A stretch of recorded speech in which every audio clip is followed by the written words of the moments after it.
La historia de Ricardo Salinas Pliego no comienza con un escándalo fiscal ni con una televisora nacional. Comienza mucho antes, en un México que aprendió a convivir con la crisis como si fuera parte de su identidad. Un país donde el dinero se devaluaba, los gobiernos cambiaban de rumbo y el ciudadano común aprendía a desconfiar del futuro. Es en ese país donde se forma uno de los hombres más ricos y polémicos de la historia moderna de México, una figura que hoy concentra una contradicción incómoda, un imperio empresarial que llega a millones de hogares y una deuda fiscal que el Estado afirma asciende a miles de millones de pesos. Ricardo Salinas Pliego nace en 1955 dentro de una familia para la cual el comercio no era solo un medio de subsistencia, sino una forma de entender el mundo. Su padre, Hugo Salinas Price, fue un empresario, sí, pero también un ideólogo. Un crítico feroz del sistema monetario, de la inflación, del papel del Estado como árbitro económico. En casa no se hablaba únicamente de ventas o balances, se hablaba de poder, de dinero, de gobiernos que fallan y de ciudadanos que pagan las consecuencias. Esa visión marcaría profundamente al hijo. Desde joven, Ricardo crece con una idea clara: el Estado no es un socio confiable, es, en el mejor de los casos, un obstáculo inevitable. Durante los años 70 y principios de los 80, mientras México vivía una expansión artificial seguida por el colapso de 1982, la nacionalización de la banca y una de las peores crisis económicas del siglo, Salinas se forma académicamente, incluyendo estudios en el extranjero. Allí absorbe una visión del capitalismo más dura, más directa, menos sentimental.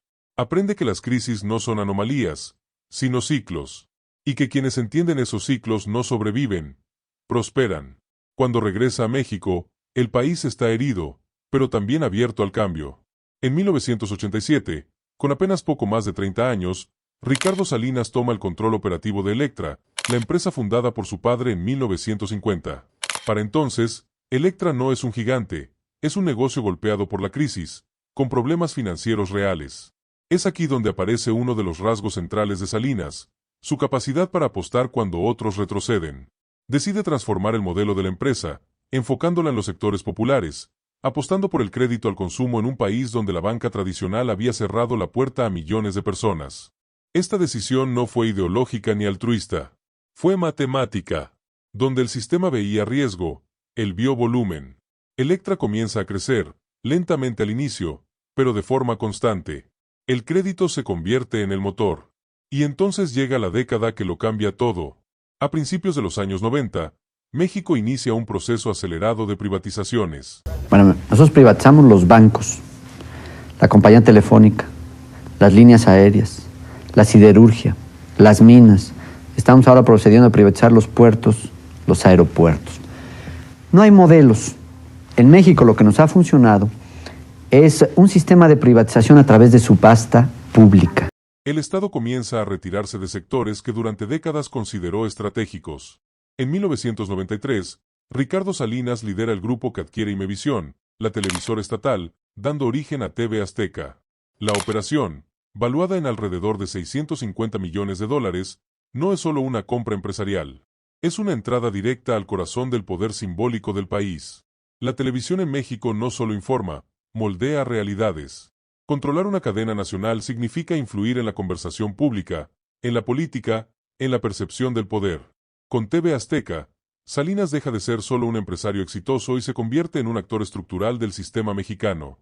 A partir de ese momento, su crecimiento deja de depender únicamente del mercado y comienza a entrelazarse con la narrativa nacional. En 1997, Electra sale a bolsa.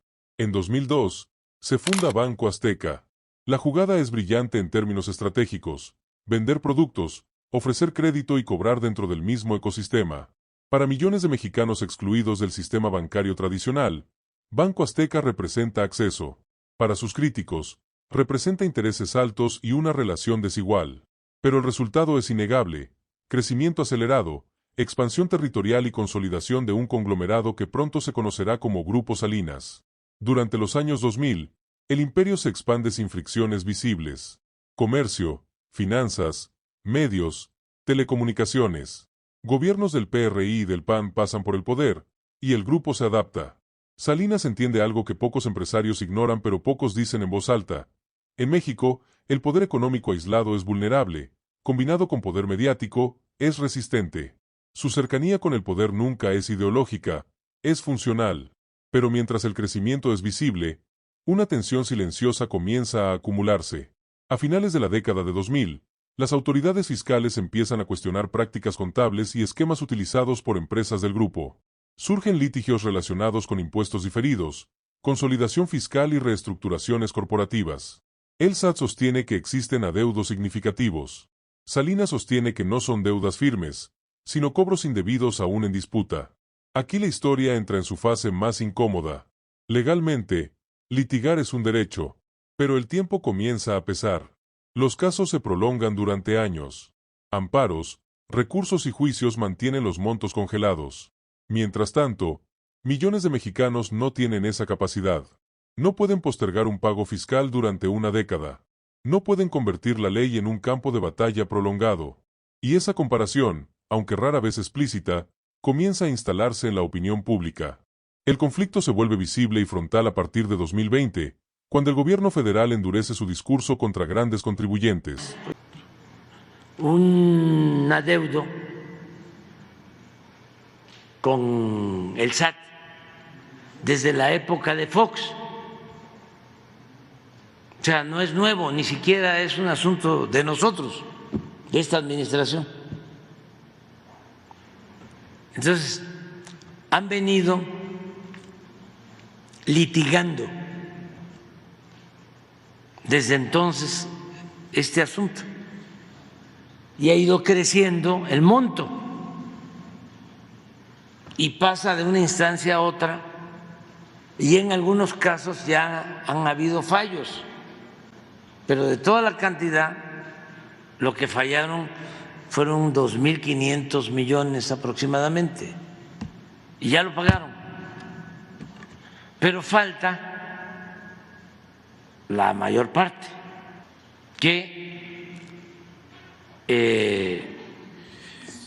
de acuerdo al SAT